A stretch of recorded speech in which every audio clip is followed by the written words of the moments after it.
so we make milk out of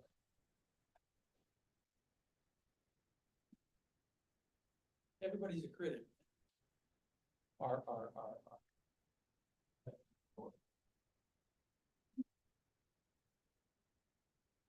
Yeah, I'm doing it clock. Yeah. Oh, wow, they killed the analog? No, it's 4 minutes fast. He died on his own. So good at just go. Well, yeah, when it's that high up, how easy it is. We'll see if the digital technology is immune to the ghosts in the building. We Is didn't there, find is that clock. there a time freeze here or something that goes? Oh, no, Was that- the other one was, looked like it was, I didn't see, No, I actually, several years ago, we were having a challenge with the clock and I made a crack about, well, maybe the ghosts are messing with it. They don't like the clock. And literally within 10 or 15 seconds, the clock fell off the wall. Hilarious. Just like standing there, it was me and a couple of board members or whatever. It just. Hey, put shade on the ghosts and the clock came off the wall, so.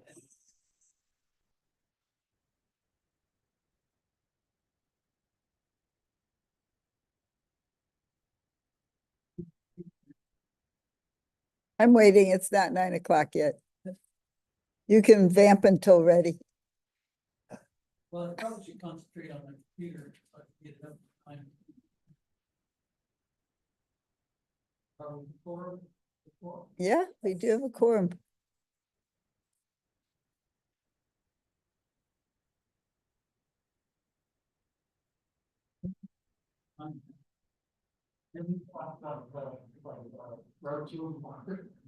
What? Yeah, Robert's rules of order. Hopefully we'll. I have to do whatever Robert's. yeah, no, I didn't want to state to anybody else. So that's why I thought. Well, it's no very little. Unless you want them to know, but that's fine. We'll let them know. Robert's rules, I didn't get a question. Are you ready? Yes, I am. All Thank right. you, Blair. Looks like Rachel is too. All right, everybody, on what's going on? Yeah, I know. Absolutely. Okay. Okay, it's time. I don't need 2 microphones. I didn't. Well, too bad. Good morning. Please come to order. Welcome to today's meeting of the Kane County Energy and Environmental Committee. Today is. We got an echo. Why does she sound like she's in There's Yankee an echo. Stadium? Turn that one off. No, I got that off. Oh, no, I didn't. Now it's on. Okay. I thought I turned it off and said I turned it on. Is that better? No, it's Yes. still echoing. No. It's okay. Good morning. Welcome to the Kane County Energy and Environmental Committee meeting for April 11th. My name is Mavis Bates. We have a quorum, but to prove it, please call the roll. Okay, Allen. Caius, Caius present. Genesis, Dennis is here.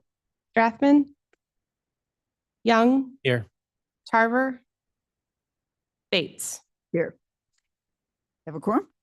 Okay, it's official. We do not have any remote attendance requests. We have a couple people out due to other conflicts today, but thank you, everybody who's here. May I have approval of the minutes? A motion to approve the minutes from March 14th. Madam Chair, this is Caius. I would request unanimous consent for the minutes from March 14th, 2025. Any, do I have consent? Yes, Oh, now what's wrong? try your microphone again. The ghosts are back. Okay, there, that should do it. Okay, we have one sign up for public comment. Mr. Young, please. Mhm.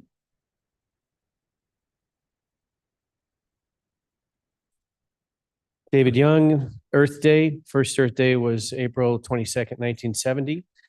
It was founded by Senator Gaylord Nelson, a Democrat senator from Wisconsin. His religion is listed as Unitarianism. And for those that don't know what Unitarianism is, Unitarianism is, has a lot of different beliefs, but no specific beliefs. They take bits and pieces from Buddhism, Christianity, Native American, Judaism, and other religions and belief systems. Some sects of Unitarianism appear to be agnostic, while others appear to be just downright atheist.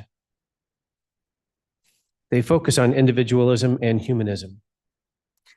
One thing Unitarianism does is that it does reject the core Christian doctrine of the Trinity, which is God as Father, Son, and Holy Spirit, all one yet three unique persons. Universalism, which is a different form of Unitarianism, appears to be new. It started in 1961, and it emphasizes environmentalism and environmental justice. So that was Gaylord Nelson's belief. And why is that important? Because it provides guidance. The current environmental movement is more than just activism. For some, it's their religion. Are they actually worshiping Gaia, which is the Greek goddess of the earth? Especially when the activists refer to Earth as Mother Earth. Per Wikipedia, Gaylord Nelson said the following: the bigger the population gets, the more serious the problems become. He was totally against immigration. He was against population growth. He was for zero growth population and even depopulation. He thought too many people were bad for the earth. The economy is a whole owned subsidiary of the environment, but not the other way around. That was what another quote he had. This means that the environment trumps everything. So even economic growth. So this is Gaylord Nelson, the founder of Earth Day. And to me, these items are just radical. The environmental movement really embraces, to me, the worshiping of the creation and not the creator. It's a violation of the first commandment. And what is the first commandment? You shall not have no other gods before me. Now, in the end, we do need clean air and clean water, but we need to worship the creation and take care of the creation. Thank you. Perfect timing.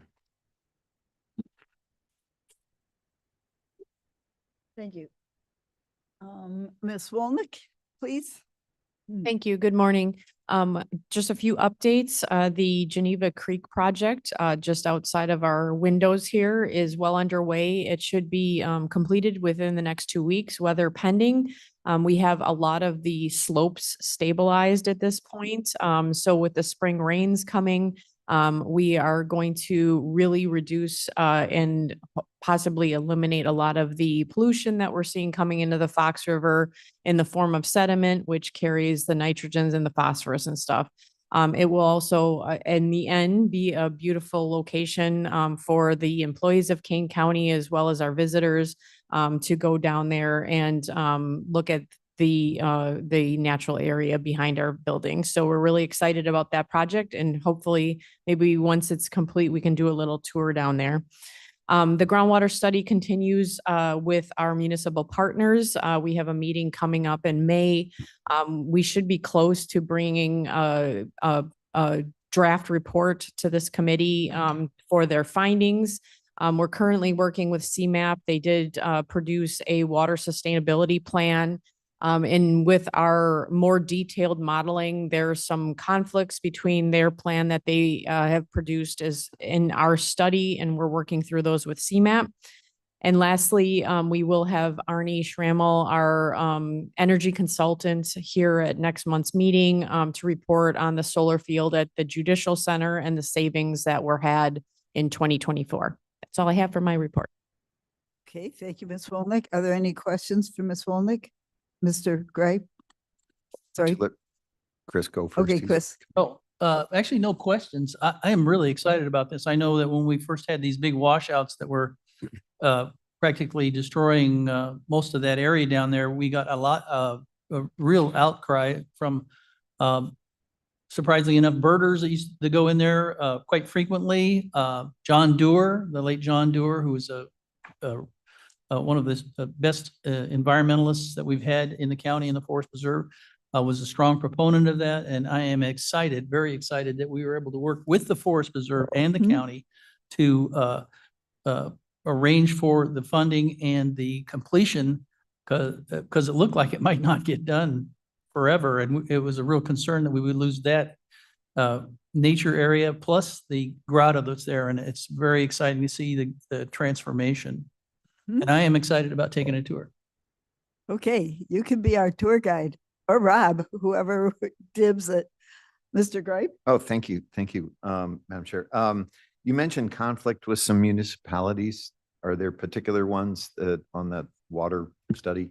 No, not the municipalities. Our study is a lot more detailed than the data used by CMAP in their water sustainability plan that just was released. And so we're working through some of those details to make sure that there's not a different information that's in their plan versus our study that's being completed. Thank you. Thank you very much. So about Indian Creek, I remember the day that Rob Linky brought that to this committee or admin and somebody, one of my colleagues at the time called it a drainage ditch. And I had to correct him that this was a natural creek that had been turned into a drainage ditch in some parts of its flow. But I'm so glad that we appreciated it, and I can't wait to get back there as one of the birders in the family. Some mentioning of just putting a concrete chute down through there, but I won't say who did that. Who said that. And actually, I didn't mention any names either, thanks to Rob Linky, who put a lot of time in. He did. Jody Wolnick and the He Forest talked Preserve to as well. us, and Yeah. His face when somebody called that a drainage ditch was not, it was sad. Little hackles went on the back here. Sad, but thanks to you, thanks to Rob, thanks to everybody who's worked on it so hard. Yes, madam. Miss Allen. Thank you, Madam Chairman. Alan here. A little of the money that's going towards that. More microphone, scooch it up, just pull it towards you. Okay, More. a little, Chris, get her. a little of the money that's going towards that project, it came from the Riverboat Fund. And it's just an opportunity to say once again that that's what that money is supposed to be used for. The Elgin Casino is the sole source of the Riverboat funds. Mhm. And they asked, when they donate it to us every year, they asked that it be used for environment, education, and economic development. And so this is Good. this is a wonderful thing because this project brings people to the grotto and to the campus, and it fixes up the natural environment, and it's an education for all of us. It's lovely. And thank you for your lovely comments. Thank you very much. Madam Chair. Mr. Roth? And it saves the grotto because the grotto is going to get washed out if we didn't do anything to do the creek. And they're in the process of finishing up. It's getting restored to original quality. So it's Was pretty down there impressive down there. recently. Does Mr. Roth have any idea how many hours have gone into that? I And- could find out. The Batavia Knights of Columbus have been the one in doing fundraisers. They've been selling bricks to pay for it. But they even restored some of the original tile. Well, not the original tile, but, Restoration. restoration, yes. And they are going to have an opening coming from the parking lot in front here. So you don't have to necessarily go around. Is that a new trail? It was a trail that got overgrown. Yeah, it was part of the Stations of the Cross, which the contractor was able to find and pull out of the creek one of the concrete portions of the Stations of the Cross. So I believe that they're hoping to restore the Stations of the Cross as well. Right. It's really interesting, not encouraging anybody to go down there yet because there's still construction, it's still closed off. But we did find a memorial potentially to one of the students, like hidden in the woods. And we did find the archaeological side of things is pretty cool as well. There is quite a stone path and then a stone retaining wall. And then we're not even sure what it looked like, but it might be the last station of the cross where was the destination point. So it'll be really interesting what the Knights of Columbus do to restore those areas as well as some of the Stations of the Cross that have been found. They're not going to be real big, are they? Are they They're- small? Less than 100 feet, they said. No, Yeah. just kidding. Yeah, no, there, the mounting posts are maybe 12 by 12 and stand about 3 feet tall. Inches? Yeah. Yep. Yeah, but Okay, the that's nice. surrounded area, there's yews that have grown up. So it's really kind of a cool little niche out there. And there's 3 concrete pillars there, and we're not there's holes in some of them. We're not exactly sure what it looked like originally, but it's And- been My gosh, fascinating. like ancient Rome or ancient, Well, in the original agreement, when the county bought it, was that had to remain. So we can't remove it.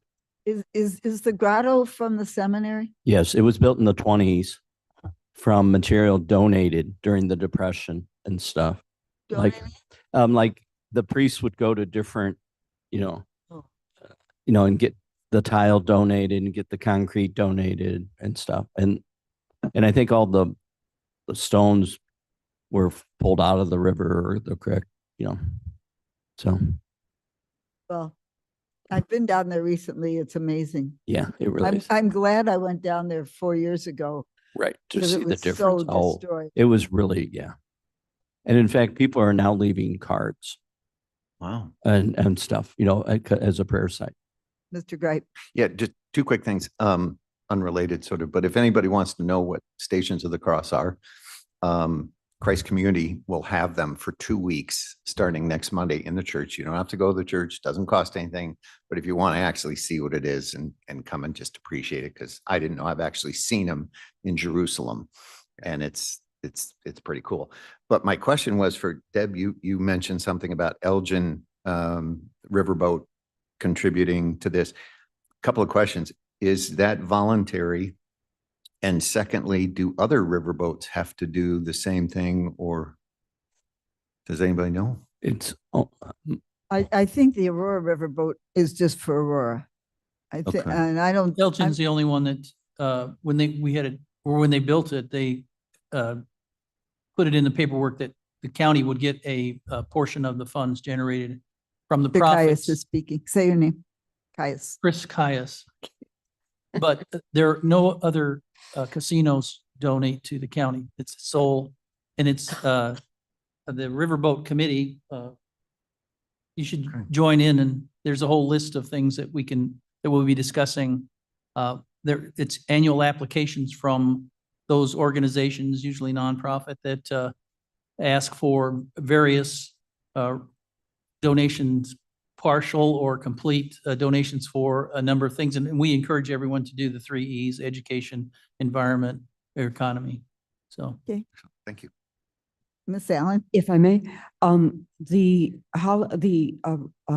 Grand Victoria Casino did 2 gifts to the county. And connected to the riverboat, connected to the forest preserve, because if you wanted to go from the building to the boat, you had to cross the bike trail. So that was our connection, their connection to the forest preserve. And the first gift was, I believe, 6 million over 12 years, so $500,000 each year, to say thank you for letting them cross the bike trail. And then the other gift is the continuing gift, which is calculated on their net. We get a piece of their net. Okay. And during the COVID years, it dropped down quite a bit, but it's gradually coming back up. Came up, yeah. It came up. And I apologize, I miraculously. should always defer to Miss Allen Oh, for a historical perspective, because my memory is crap, and she's always got the. right on Nonsense. first. We are a team. Well, I have a question. Pennis is here. Why isn't the Aurora Casino, why aren't they giving any money to the county? And is that something that maybe, with their new facility opening up, maybe that's something state legislation we should look Um, I think I know that the Aurora Casino gives money to various causes in Aurora. So I think that's a closed loop. It's all BC before Chris, so I don't know why I did that one. Do you mind if I call on our friend, what? Do you have information on this? Yes, my name is Steve Loeffler. Steve, would you step up to the microphone? If we're going to invite you into the meeting, let's do it properly. My name is Steve Leffler, and I assisted in helping clear the path to go down to the grotto. I was down there this morning right before this meeting and looking at the work that they were doing. And looks like it's being done in a pretty workmanlike manner. But because they brought in a lot of heavy machinery to do this work, they've torn up the floor, the forest floor pretty good. And the spring ephemerals, they're coming up all over the place now, are not where they've been doing their tracks. And I'm wondering if there's any plan to go through and, or if there's any money that's designated to cleaning that up so that it gets replanted the way it should. Yes, there is. Thank you. Tricked me. I thought he was going to say something about the Aurora Casino. Okay, thanks. A little out of order here, but okay, anything else, Ms. Waldeck? No.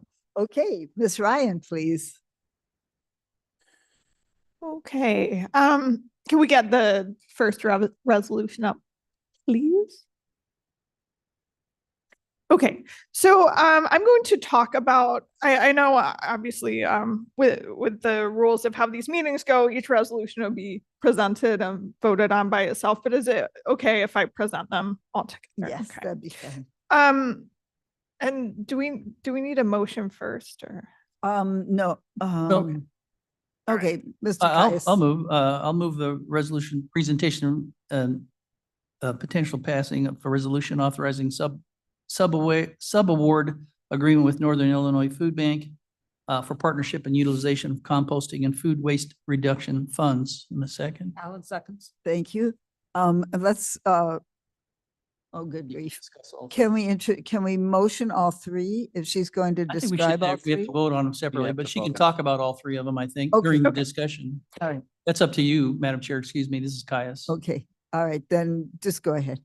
Okay, so the purpose of these resolutions is as pretty much stated in the title to get agreements in place to begin dispersing USDA funds that were awarded to the county for composting and food waste reduction activities. Just a brief timeline recap of how this went. This was a notice of funding availability put out by USDA last summer in June. We submitted our application or proposal just before Labor Day. And we found out in either the first or second week of December that our proposal had been recommended for funding. The resolution to accept the funds went through this committee and the county board in January. And then at the federal level, the administration changed over and there were many executive orders, some of which put a freeze on certain federal funding going out, especially to third parties. There were certain pools of funding that were, given a great deal of scrutiny, some of which I understand have been pulled back to reflect the administrative priorities.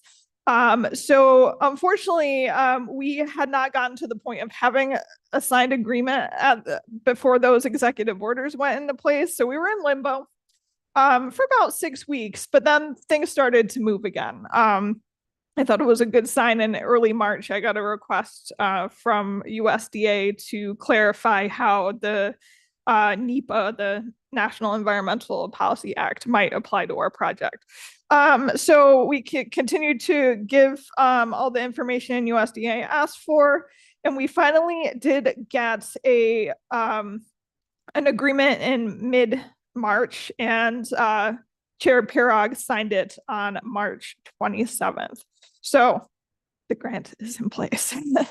But the start date was still March 1st. So we essentially lost a month of the project timeline. So I wanted to get the subawards in place as fast as I possibly could.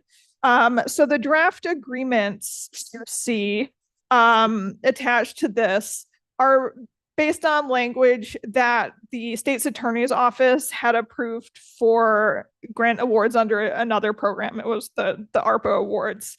It had not been fully reviewed for applicability to this grant by the state's attorney's office. So what you see in your packet. However, they did give me comments yesterday, and it's good. They're by and large very happy with the wording in there. There's a few wording changes that they would like to see and that we absolutely will implement. But so what you see before you will change a little bit, but the intent and the vast majority of the language will be the same. And I think that's it. Okay, do you, so this will be the Northern Illinois Food Bank. Then we can go ahead and vote on this one. Yeah, and if you'd like, I can mention what each of the three organizations are doing. Okay, why don't you do that? So the food bank will be separating out their inedible food that comes donated to them as basically, unfortunately, spoiled by the time they're able to sort it.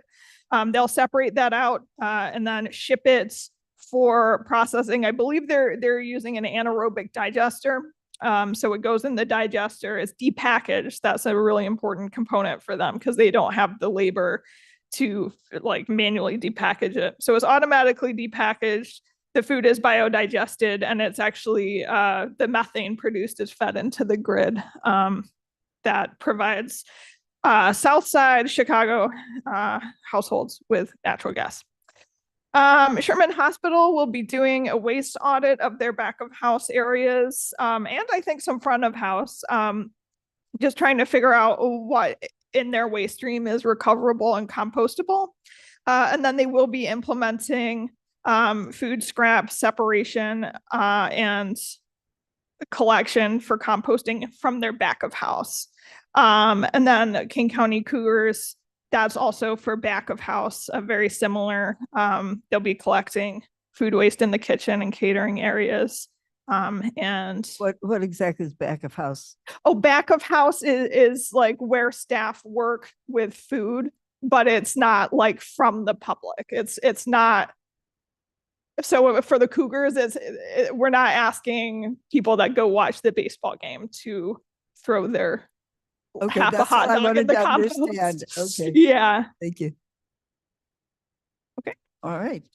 So we will present each one separately, I believe. Would be the best way to do this. So we already have a Ms. Allen. Just a question.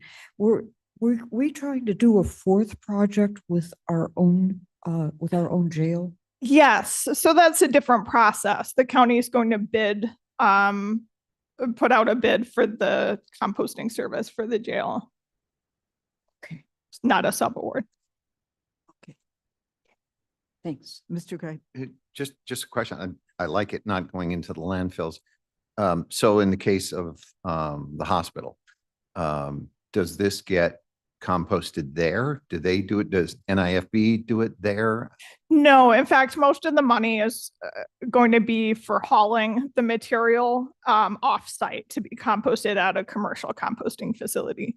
There are some not that far. There aren't really any in Kane County that accept food, but there are some not too far. There's one in McHenry, I believe, and there's a couple in Chicago. Okay, so it has to go quite a ways, I would guess. So, okay. Yeah. Mr. Actually, Caius? that reminds me, now you said that the methane is captured and then put into the gas stream? From an anaerobic digester with methane recovery, it is. With composting, that's a different chemical process, and methane actually isn't produced. It's there is some CO2 produced, but. Mr. Young? Hi, David Young. I was reading through this and I was a little bit confused about the sub-award and agreements, and can you explain to us the flow of money, and let's just look at this resolution here. It's you have two, and right in the bottom, the last whereas has $211,200 in budget, but then there's committing $52,800 in non-federal matching funds, but yet it only totals $200,000. What's the flow of money? Are we getting this, for this $211,000? Where this is the grant, that's 100% grant money, and then we're actually giving money to the food bank, we're giving money to the Cougar Stadium, and I just wanted to make sure that none of it's coming from our budget. This is 100% funded through the grant, but I just want to know what the flow of money is from us to them. Right. So it's essentially passed through. The subawardees are responsible for doing what they agree to do in their scope of work and then reporting it back to us. They'll invoice us. So the food bank, the one that we're looking at, will be able to, over the course of their subaward, invoice up to $211,200. And then we got that back from USDA. The in-kind match that the 52,800, that's activities that the Illinois Food Bank has to pay for to reach the same goals as the grant, and they have to document it and provide it, and then we provide it to USDA. So it's basically, they have some skin in the game as well. And I mean, just as an example, as I mentioned, this grant started March 1st. We're obviously not going to be able to pay the food bank for their costs for the composting work until the agreement is signed. So they're documenting as of March 1st the money they're spending out of their own budget to start this up and do the same activities, and then they'll provide that to us, and we can say, look, the food bank provided this match. It's confusing, but Mr. Pettis. Kind of the same question I was going to ask. This is money that Sherman and Cougars, they're going to be paying, like Sherman is at 13,000. They're going to be paying this out of their own budget. Yeah, so the food bank is really like cash match. Like they are going to pay for the hauling and composting services out of their budget. The Cougars and Sherman is a little bit different as in-kind match. They're using staff time. So their staff time to do the work for the project, they're just going to document that, provide me the documentation, and we pass it on to, yeah. Okay. So no, they don't ever at any point send the county money as match. Yeah, right. They just document either their activities or their spending. Which is good. Like you said, they have skin in the game. So that's Yeah. great. So they can carry this on. If the grant money's not there in 2 years, they could still hopefully Right. think it's worthwhile to them to do this. So that's good. Yeah. Oh, so I have a question. Are there mandates that they do this? Aren't there some state statutes or that they have to There is a new that we're helping them live up to something they have to do anyway? There's a new mandate for event facilities with a capacity of over 3,500 to recycle and in some cases compost. So the Cougars, there is that mandate there. Mhm. The other two, there is no mandate. So we're helping them do what they have to do anyway, right? So, Yeah. okay, great. Working together. Okay. Are we ready to take a vote on, I think we have to do them separately? Yes. Possibly? Yes. Okay. Call the roll on, so we will call the roll on TMP 25419, authorizing subaward agreement with Northern Illinois Food Bank. Yes. Okay. Alan, Aye. Caius, Yes. Hennessis, Genesis, yes. Young, Yes. Bates. Bates, yes. Thank you. Okay, the next one is. Thank you, Blair. TMP 25-425, authorizing subaward agreement with Advocate Sherman Hospital for partnership and utilization of composting and food waste reduction funds. May I have a motion to move this forward? Genesis moves. Thank you. Second. Second is Young. Thank you very much. any discussion on this? I think oh, Mr. Gripe. Just a question. It's great Sherman's doing it. What about Delnor? What about, other hospitals? How do we? I actually was speaking when I proposed working with Advocate. I started with someone at the regional level, and she really thought Sherman was the best place to pilot it. One of their deliverables actually for their subaward is kind of like a manual for other hospitals in their network on how to implement it. So, the funding is just for Sherman, but hopefully the impacts in the future will be throughout the hospital network. Thank you. Thank you. Because this is a pilot program, so we couldn't do too many locations. Okay, ready? Oh, Madam Chair, Mr. David, Young. one more question. What was the total grant that we received? I don't remember the exact dollar figure, but it was Whatever these three combined to, right? yeah, it was, no, not quite. No, there's funding that county is retaining for staffing and supplies, and the whole part for the adult justice center is not in here. So it was I believe it was like 496,000. Okay. Good We're gonna job, s- Claire. You applied for this grant, right? Yeah. We kind of forgot to clap for. Oh you, no, that's Claire. okay. I think we clapped last fall when we got it. I think we did clap last time. We can clap again. Okay, are we ready to take roll, please? Allen, Alan, I. Caius, Guys, yes. Genesis, Genesis, yes. Young, Yes. Bates. Bates, yes. Okay, thank you. Oh, sorry, Claire, sorry. Resolution number TMP 25-426, authorizing subaward agreement with the Kane County Cougars for partnership and utilization of composting and food waste reduction funds. May I have a motion, Caius Ms. would Allen? move. Alan Oh. seconds. Okay, Mr. Caius and Ms. Allen, thank you very much. Question? I do have a question Discussion? for Claire. We have, this is Alan, we have new management over at the Cougars. Yes. And they are, part of their sales talk with us was that they wanted to continue the community investment. They wanted to do more. They want to be a partner.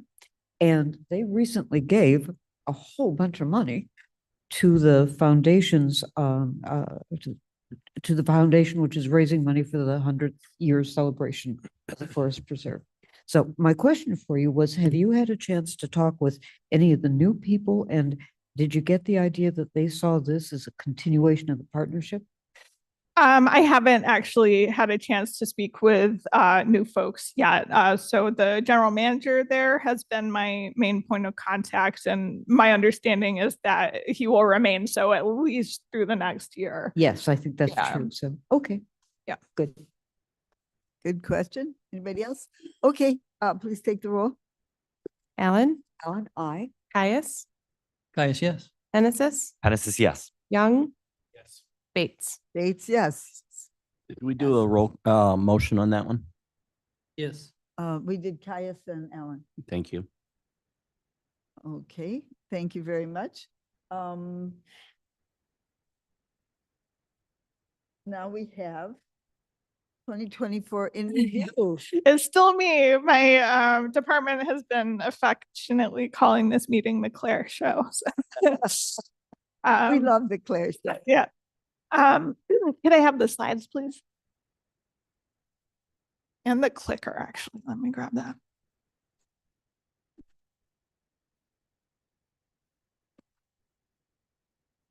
Just need a new solar project. Mhm. So, I'll change that.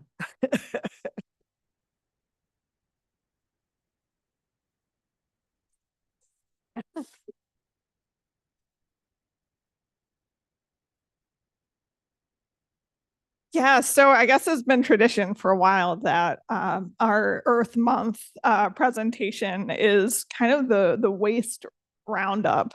for the county, where probably everyone's eyes glaze over with all the facts and figures and mind-blowing numbers in this. So I'll try and keep it fun. So yeah, a lot of data. This is our residential curbside data. This is reported to us by the waste haulers. So as part, we license waste haulers in the county, and as part of the ordinance that established licensing, also established reporting requirement, where they tell us around the same time that they get their new license, they tell us what they hauled in the county the year before. So we received reporting for 191,900 households. You might be thinking that's more households that are in the county. Yes, that's true, because we receive reporting for all of Elgin, all of Aurora, all of Algonquin, et cetera, even though parts of the population are outside of the county. We just have to live with that.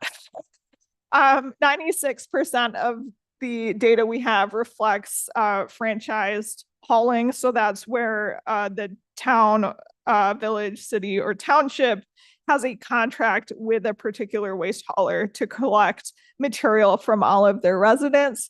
The other 4% would be unincorporated areas where each household gets to decide what hauler they want to use to come get their trash. The total household output, so this is everything that was put out curbside last year, was, you see the number there, 258,000 and change tons.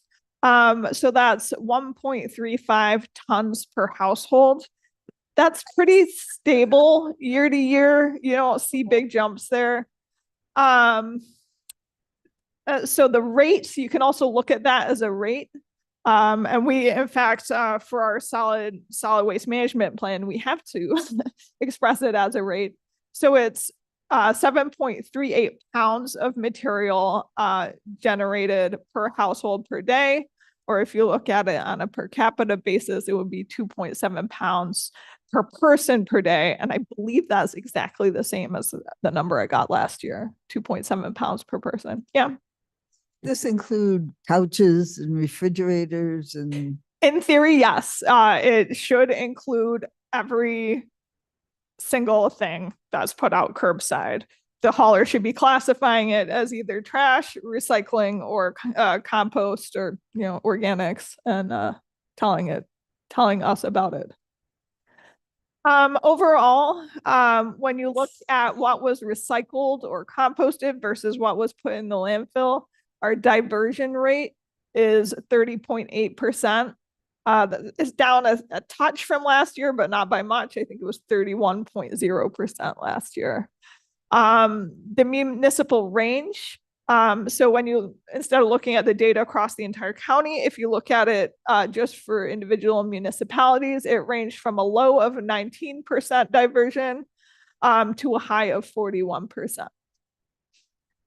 So trash, you see from the pie chart, makes up about 70%, just a little under, of all the material put out is 170,780 tons.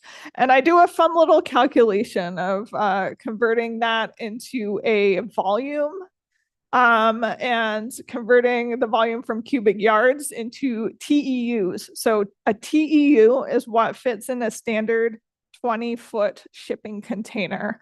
We're not going to compact the material. We're just going to throw it into these 20-foot shipping containers. And you see that the total amount of trash collected curbside was enough to fill 28,200 TEUs. The largest cargo ship in service last year was this guy. It has actually changed from last year. They're always building bigger ships.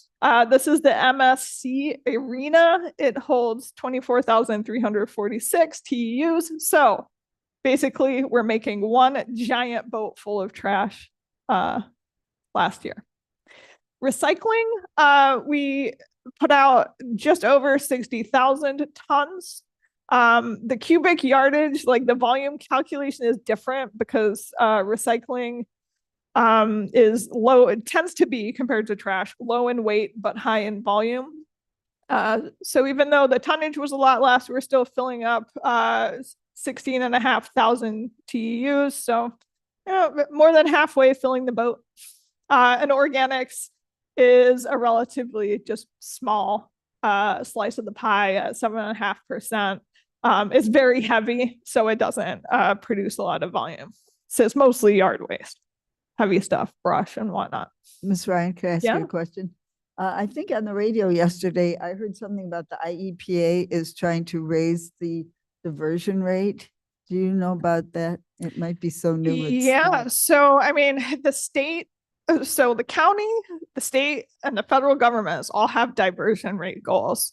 And I mean, ours has been like to get to about 52% diversion by the time our next plan goes into effect for a long time. And I think the federal one, I think, is 40% diversion by 2030 and maybe 50% by 2050.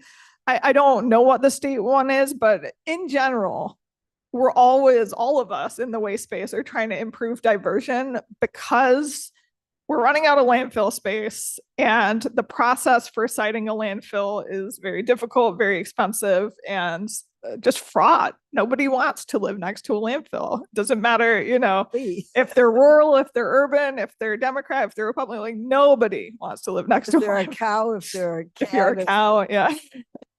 So, yeah. Question. Mr. So that Dennison. ship, that picture, there's 24,000 shipping containers on that ship. Yeah. That's amazing. Yeah. Yeah. Yeah. They're huge. packed deep. This Caius, keep in mind there's 24,000, we create 28, so there's 4,000 fell off the back end Yeah. or floating in the ocean. Another tier or two higher than what they show there. We have to overload it.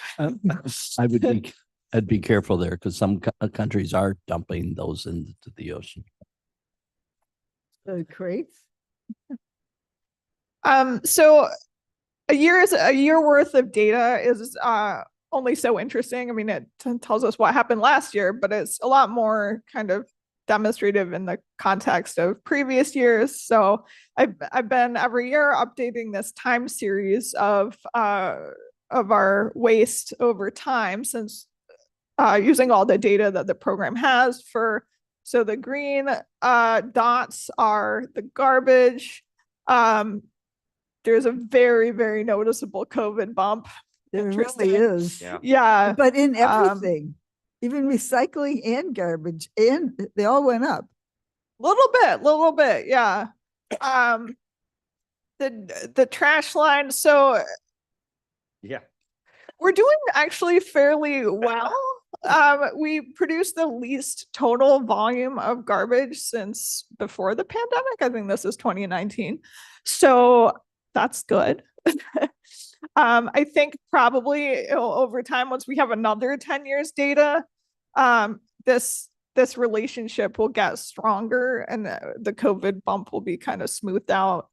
But just overall, we are seeing an increase in the amount of trash being produced year over year. And a slight decrease in recycling. And a decrease in recycling, exactly. And this is sadly a pretty strong relationship. Yeah, year over year, we expect to see, and this is done per household. So we expect to see about 16.5 pounds less recycling per household every year. And I do like to point out that it doesn't necessarily mean people are choosing not to recycle. It is a weight-based metric, and the weight of materials is always going down. If an item can be made using less material, it is. Sometimes packaging manufacturers switch the plastic resin they're using. That might affect weight. It's called lightweighting in the industry. It just basically means making the same thing, but have it weigh less and use less material. And that's definitely part of the story. Unfortunately, we don't actually have good data on recycling participation. But I wouldn't assume that the decrease is 100% participation driven. Yeah, Maybe people are reusing instead of recycling. be, You could hope, one could hope. yeah, just buying less items in single-use packaging is possible. I don't know if the consumer data bears that out, but Zacchaeus? Guys, I think it's light weighting. If you compare a water bottle to what we used to get, if you went in and got a case of water bottles a decade ago, which is 15 years ago, they're considerably less material used to store the same amount of Yeah, material. they're even squishier. Yeah, well, they're squishier because there's less Thinner, plastic in it. yeah. Yeah. And how many people are carrying around their own water bottles? Possibly. and then on the organics, there just generally isn't really any relationship that we can get from the data. I have a question on when you're talking about and it might be the slide before this actually, where you're talking about the recycling, or I guess it's probably the same on either one. Is that the tonnage from us, the total tonnage that the recycling trucks are taking in? Does that account for the amount of recycling that is discarded because it is contaminated or things like that? It does not. I It does not. believe these are raw tonnage. So on the scales at the transfer. I've seen my neighbors throw in some really interesting things, so Yeah. they may not make it all the way through the stream. Oh, definitely, yes. Yeah, Mr. Geis, that's an excellent point. And I would love to go. I have some friends that work in refuse facilities. And they said to me, you wouldn't believe how much recycling we throw out that you think is being recycled. Yeah. It's going into the what are landfills. So I'd love for this group, and I'd tag along if I could, to see that, because I look at the blue line here and I say, you know, we think it's because of lighter packaging. That's probably a contributor, but we don't know. And I'd love to know that, because I think most people don't understand recycling. I've done presentations. I've talked to you about coming to Kiwanis. We've had people still don't get it. I was at, I was doing election poll watching. And as I watched the people clipping off the tags that came in, they were putting them in recycling. And I'm like, no, no, no, no, no. You can't do that because it gums up the machinery and it throws it. So people want to do the right thing and they're actually worsening the problem. So I think there's a lot of education we could help municipalities and people in the county do with about how do I do this? What can I and what can't I? Really simple stuff would be great. We're working on it. I have Penesis here. When you put your recycling in the recycling bin, should it all, I mean, you don't have to separate the stuff, obviously, but you should like have it loosely in there. So when it gets to the recycling facility, they know where to put the stuff, right? Yeah, so we have what's called single stream recycling. It means anything that is recyclable can go in the cart, all mixed together. Yeah, so it should be in loose, it shouldn't be in plastic bags. And then what they do is they take it to a material recovery facility, fancy word for a recycling plant, and they use machinery and some human labor as well to sort it and then bale it into individual commodities. Yeah, that sorting process is key. Yeah. It's a Rubik's, it's a Yeah. Rube Goldberg.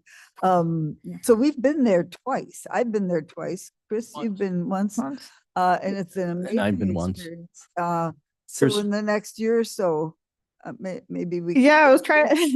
Waste Management wanted to host us, and then they stopped replying to me. So They need what?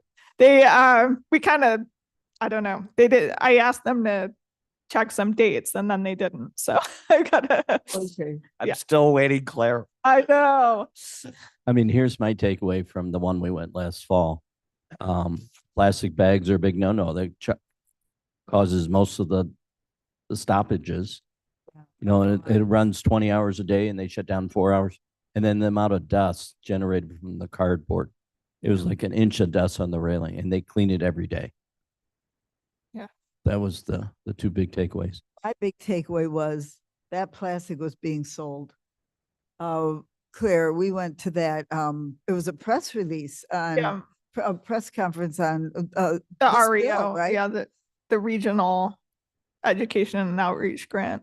So we went and there was a press release and the TVs were there. And I asked the question of the public relations lady, and I said, people don't believe that this plastic is really being recycled. Is there a market? And she said, we wouldn't have put millions of dollars into this facility if we were just throwing it in a landfill. This plastic is being recycled. I mean, it's amazing. You see a big pallet, 6 by 6 by 6 of all white milk cartons or water, the gallon bottles. That's going straight to the factory that makes planking, I think, or, many different uses. So, Yeah. but it's being sold. It's not, do not believe them when they say, oh, this stuff is just going landfill. Why would they spend money on that? So, Patio furniture, tons of patio furniture, pardon me? tons of patio furniture Yeah. are made from Plastic, yeah. recycled Mhm. plastic. Okay. One quick thing, Clara, and I could say this otherwise, but I'd be glad to work with you because I think I know of 24 people that represent the county and could help get this message into their districts, because we need to do that. People just, most of it goes right over their heads. So I'd be glad to work with you on a way ahead. Claire does a beautiful green The green guide. green guide. Mhm. Oh, well, why do you know? Okay. Oh, it's coming. All right. So this is just for fun, but I do like to give a shout out to our leaderboard of recyclers each year. So for the second year in a row, Pingree Grove had the highest diversion rate, or no, this is just recycling. I took out the yard waste because, I don't think it's fair because some communities have smaller yards than others and it's just all over the place. So this is only recycling. Pingree Grove had the highest at 35.6%. And then East Dundee was a newcomer, up from below the top 5 into the number 2 spot with 33.8%. Now, I'm a little suspicious because these two communities are hauled by the same hauler, and it's a small hauler that only has 3 communities in the whole county. So I'm like, why are they so high? I don't know. I wouldn't feel comfortable awarding a $1 million prize based on this data, but I'm okay talking about it in this. To give him a red ribbon. Yeah. I want to know what's going on in Algonquin, Chris. Yeah. 5, man. Um, At all Dundee Township, 3 out of 5 Dundee Township. So take it for what it's worth. We may be way up there in the frozen Northland, but we know how to recycle. Except Claire questioned the two Yeah. in Yeah. Well, I don't know. St. Charles was number 2 last year, down to number 3, still very respectable. North Aurora represent up from second runner-up to first runner-up, and then Algonquin was in 3rd, now it's in 5th. Yay. But Just right. yeah. Do you have the date? How many municipalities do we have? About 28 or 30? I Huh? don't know. 26? Maybe we could have the whole list sometime. Yeah. I'd like to see, where's Aurora? Going for a Hall of Shame, are you? Yeah, it's at the bottom. The Hall of Yeah. Room for Improvement. Yeah. For the Wall of Room for Improvement. or sometimes it's said the most honest. East Dundee.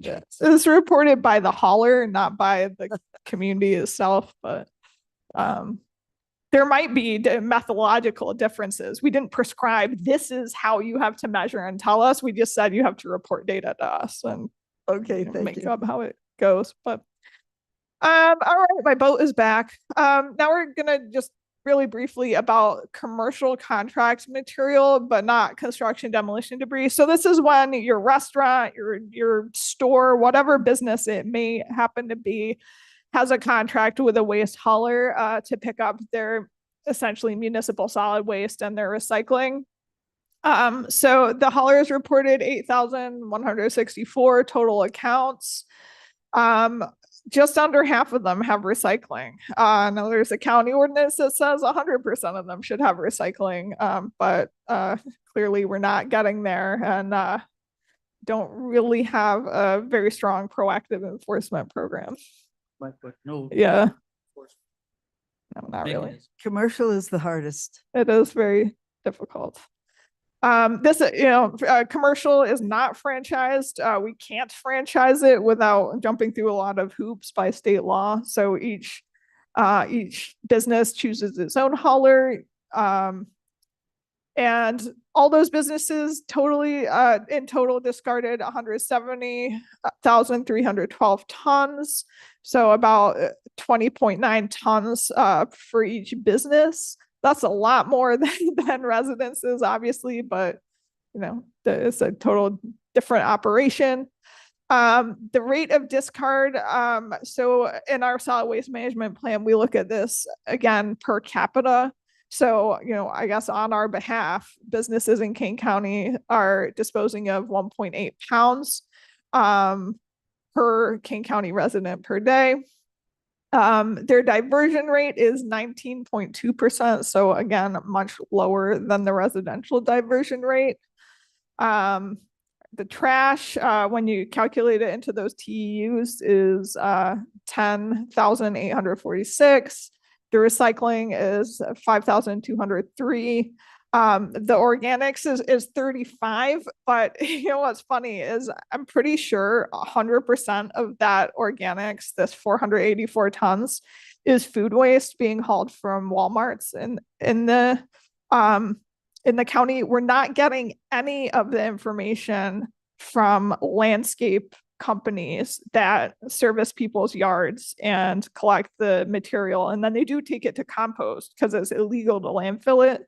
But they're not considered haulers according to our ordinance. So we don't, force them to report to us. We don't get their data. So keep that in mind. All right. And then this is more commercial discard, but it's construction demolition debris. Total amount reported was 60,500 tons. It's unfortunately the amount that's reported to us is probably a pretty small percentage. When a licensed hauler rents out a roll-off container like this for construction and demolition debris, that gets reported to us. In theory, they're supposed to. This type of situation, so this is not really a garbage hauler truck. This is going to be a construction vehicle taking material. It's also going to be taking it to either a construction demolition debris facility or a clean fill facility. But again, we don't get this data for backhauling construction. So yeah. Keep that in mind, I guess. Diversion rate, 25%, not wonderful. About 805 TEUs went in the landfill. Recycling, 268 TEUs recycled. Do we have goals for this in the climate action plan? We have goals for the total, but not for construction demolition debris specifically. We probably do in the solid waste management plan have sector specific. Okay, recycling centers are 2024 haul. So just a reminder where recycling centers are. eWorks operates one in West Dundee, in Batavia, and then the Aurora is really more like a monthly event than a recycling center. And then this is actually the LRS transfer station, but they collect electronics there and send them to eWorks as part of our program. So we count that too. In total, our sites took in and moved 496.5 total tons of material. Unfortunately, that's down considerably from last year by about 14%. We don't really know why. Just to put it in perspective, though, this number here is equivalent in weight to 36 recycling collection trucks. So it's still a lot of material. One issue that comes up when you're talking about things like clothing and electronics is just the overall economic environment, it is possible that people are holding on to electronics longer, what with inflation and just having a little less spending money. Another, strong possibility that we know is happening is that we're finally getting to the very tail end of those rear projection TVs. Like no one has one anymore, or very, very few people do.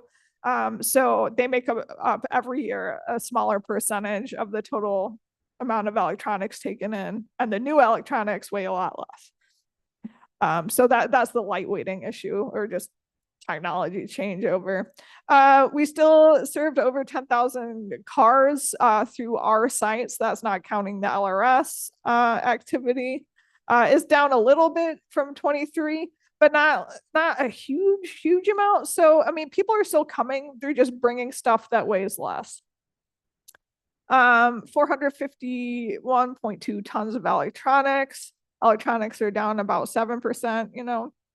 eWorks doesn't love this kind of thing because, that's their bread and butter, but we do what we can. 36.4 tons of textiles. That's down a whole lot. I think they've gotten, and the books and paper, look at that. I personally think they've gotten sloppy with their record keeping. It was even worse with the first set of data they gave me. And I said, where's all the textiles from, these months? You reported nothing. And they're like, oh yeah. So I think there's actually a data collection issue. Can you nudge them? Going on, but yeah, I will. I'll say let's do better next year, because report this, we count it. Oh, clear? Yeah. That's right. Is there any possibility that people aren't buying books anymore? I know, that's what. Well, They could be, I don't buy too many books anymore. Electronic. Well, you know what they say about data, garbage in, garbage out. I mean, it's sad, but a lot of what we get to is like when a senior is downsizing into, maybe an apartment or assisted living from their home, or unfortunately, if someone has passed, we sometimes get these like just ancient, like encyclopedia, like Goodwill will not take your encyclopedias. They just don't want it. So yeah, but eventually that is going to drop off. Absolutely. So our events, we collected 23.6 tons of documents and shredded them. That's down from 23, even though we had the same number of shredding events. So this is something other people that host shredding events have seen. They got the same amount of traffic and less amount of paper. So I think we maybe just hit the saturation point for the county. People still come and they shred their last year's or whatever tax documents of, they no longer have to hold on to, but they don't have that backlog of stuff sitting in the basement, maybe. We collected 14.1 tons of electronics. That was all in one event. 7.1 tons of latex paint. That's down a bit too. And we're actually, this year will be probably the last year we collect latex paint at our events, because they're going to be a robust network of drop-offs, free drop-offs for people to take latex paint. So that'll be nice. Provided by? It'll probably be mostly independent paint stores, like Sherwin-Williams often participates. Some of the Ace Hardwares do if they have space. But it's funded, the actual recycling is funded by a state law on what do you call it? Sorry, my mind has gone blank, but there's a state law that requires latex paint recycling, and it was passed a couple years ago. The nonprofit that represents paint manufacturers is submitting their program plan this year, and they'll start implementing the plan on probably January 1st of next year. We collected almost 1,000 pounds of aerosols. That's down. We had a huge aerosol year last year, not so much. Collected a ton of batteries. That's the same as the previous year. Batteries. About 400 pounds of bulbs recycled. That's down a little bit from last year.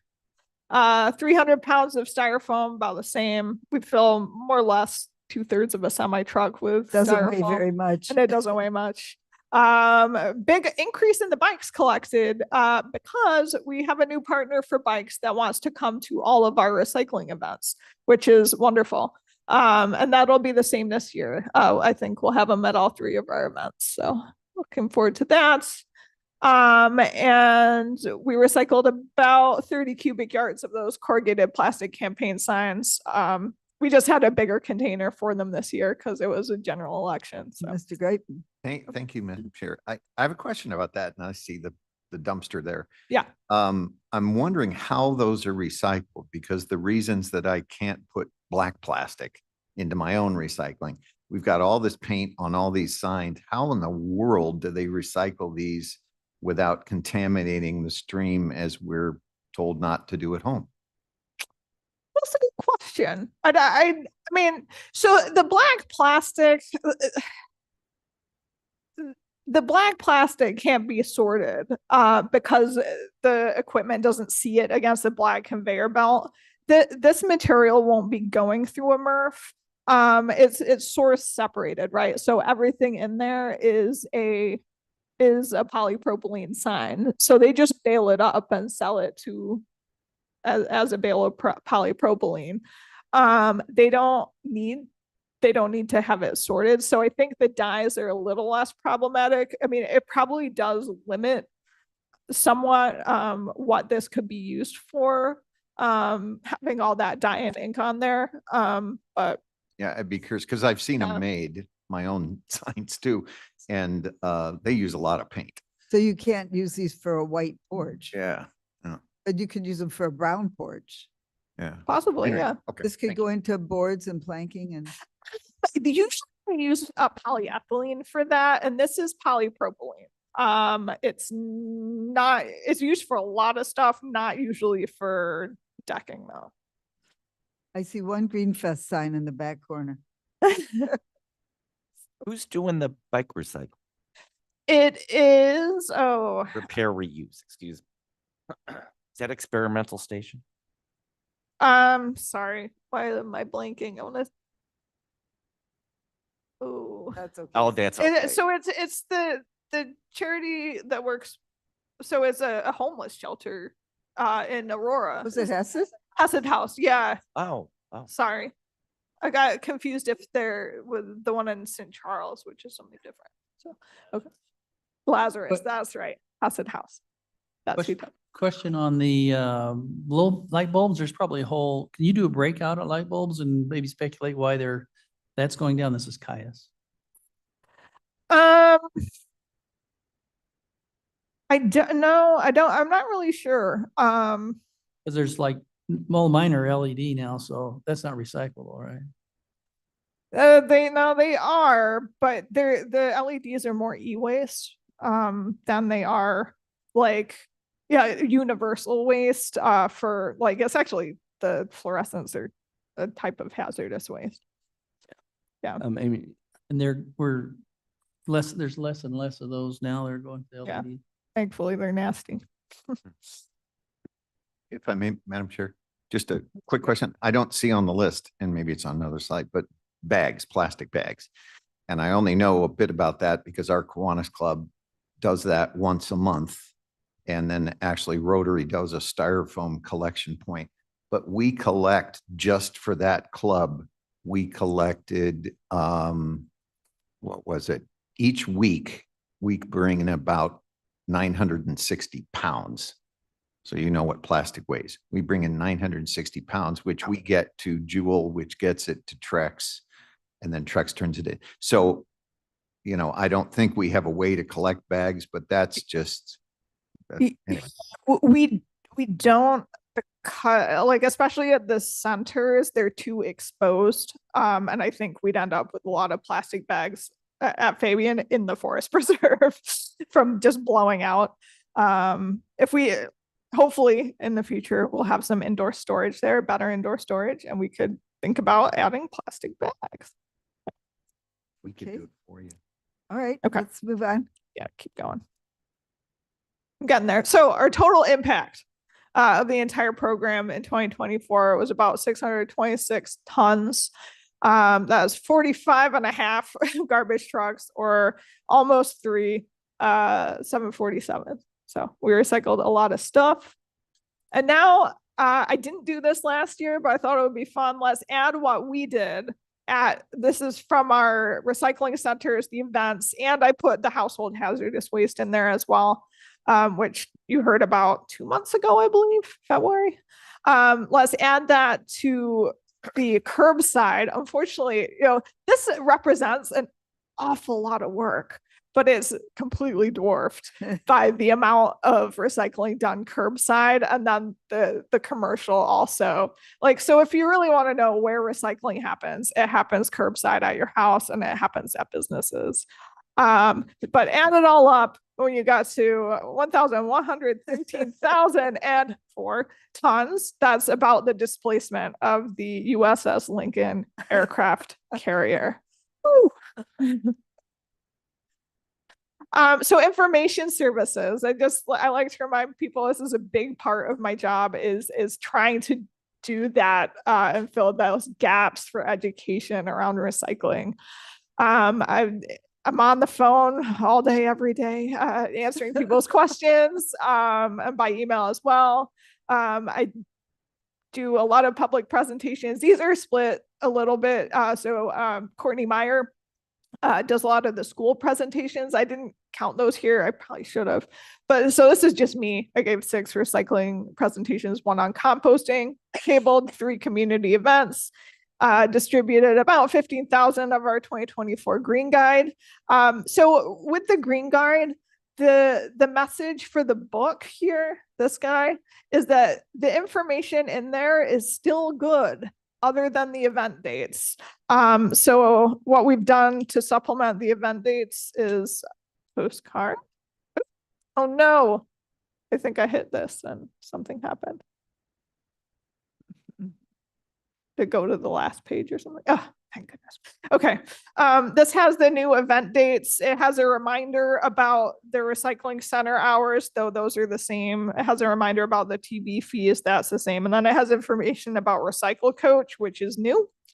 And these are for you guys to take out and distribute as you see fit. People made over 130,000 visits to the most popular recycling pages, and it represents 12% of all visits to the kanecounty.gov domain. That's not everyone. I think the sheriff and health department of public health are on different domains, so not to take away from them.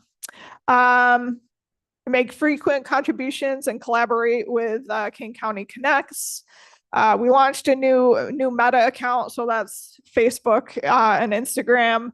I guess we're a little behind the times. But we finally did launch one last year. I made 18 recycling related posts. I chaired a conference, an industry conference. The Illinois Recycling Foundation developed the program for that. It happened in Crystal Lake last June. And was also asked to be a spokesperson representing local governments for the Chicago region recycling education and outreach campaign press event. That's what Mavis mentioned earlier. She upstaged me a bit with some plastic bags, actually. So absolutely wonderful event, and it was fun. And just so you know, I'm not resting on my laurels. I've got a lot coming up over the next few weeks. I'm doing a table today with a miniature worm bin at STEAM night at an elementary school in St. Charles. It could be a long day. Doing the campaign sign recycling. So there is a container at the bottom of the driveway. It'll be there, be picked up very early on Monday morning. So if you have campaign signs or know someone who does, that's kind of the deadline. For Earth Day, I'm participating again. This is the 3rd year in a row with Geneva Park District at their event at Pack Farm Park.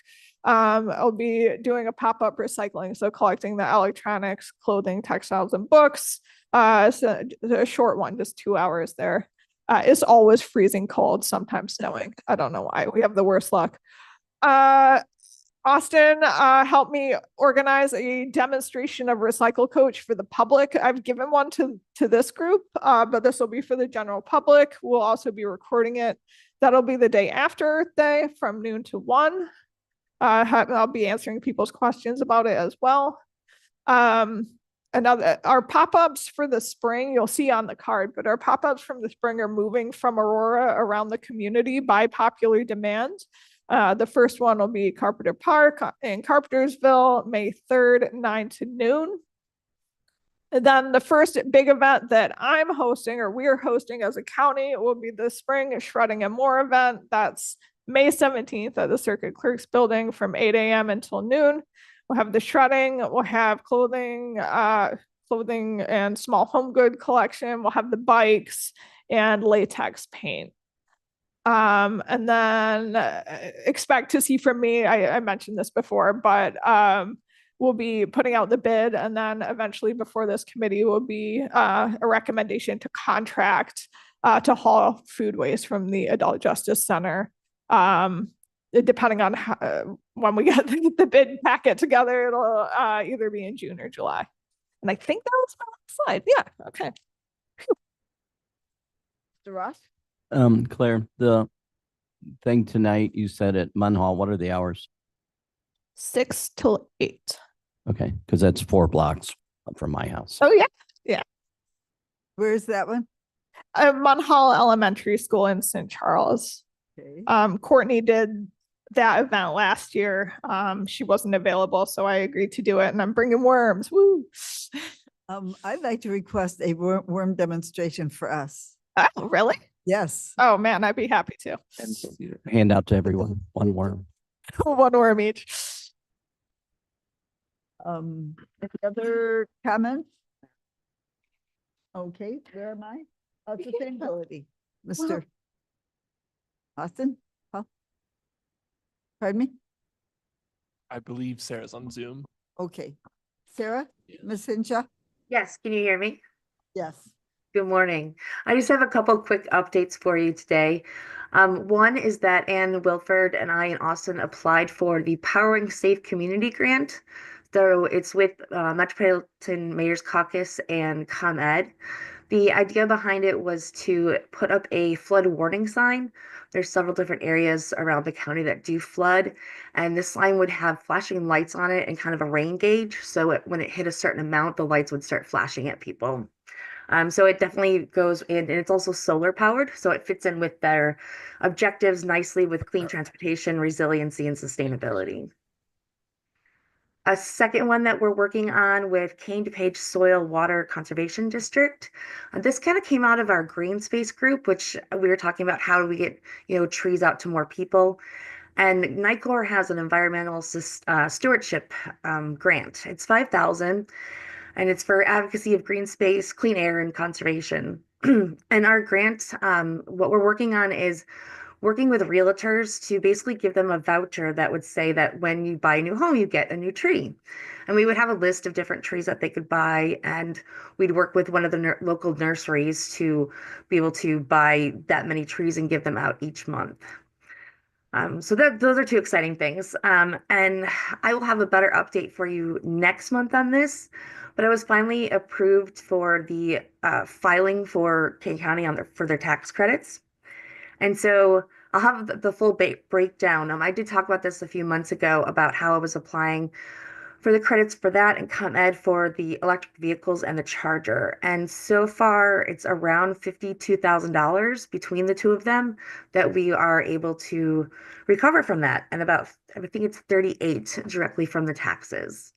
So those will all be submitted very soon. I'm waiting for one thing from IRS, and that will be done. And I'm excited for that. And again, a bigger breakdown of all that information for you next month. And that's all I have for today. Thank you. Quick question, if I may. Yes. Yeah, the 52,000, is that like real money that we get? And if so, where does it go? Yes, it's real money that we get. It will be sent to the county and then distributed to the different departments that purchased it. So building management purchased. They'll be getting, I think, 15,000. I think about 10,000 will be going back to our department, and the rest will be going back to the IT department. Thank you. Okay, thank you. Any new business for today? Madam Chair, I don't know if this new business, this is actually on the Forest Preserve the Forest Preserve is going to have Earth Day on the 26th at, where are they having it? Tiki. Tomochichi? Yeah. Tomochichi, yeah. Yeah. And they'll be planting trees and shrubs, yeah. at, Mostly shrubs. They say. Yeah. There, and so it's at 10 a.m. on the 26th. So Okay. there will be there available. The holes will be pre-dug, and all you have to do is show up at 10 and show up early, because there's a lot of kids. They have a great time. And there's a lot of other activities, and they get them planted really fast. So if you want to be a part of that. then- Any other comments? Chair's comments? Happy Earth Month, Happy Earth Day. I wanted to mention a few ways for how you can help Earth Month this year. Because we are in this together to help preserve our environment. This is from the website, Nature Conservancy. There's just one planet of ours, and it's on all of us to safeguard a future with a livable climate, healthy communities, and thriving nature. During Earth Month and on Earth Day and every day, let's put our heads, hands, and hearts together and take action to preserve and protect the natural world for many generations to come. So 4 ways that you can act right now to help Earth Month is to live more sustainably, recycle more, inspire our youth. Talk to a young person today about trying to save our planet, and maybe attend some of our Earth Day celebrations here in King County. So to all of you, a happy Earth Day and a happy Earth Month. And I hope that our committee year-round is working on the spirit of Earth Day. So that's my comments. May I have a motion to place the reports on file? Madam Chair, this is Caius. I would request unanimous consent to place the reports on file. Thank you. Do we have consent? Thank you very much. There's no executive session needed. May I have a motion to adjourn? I'll make the motion. Mr. Young?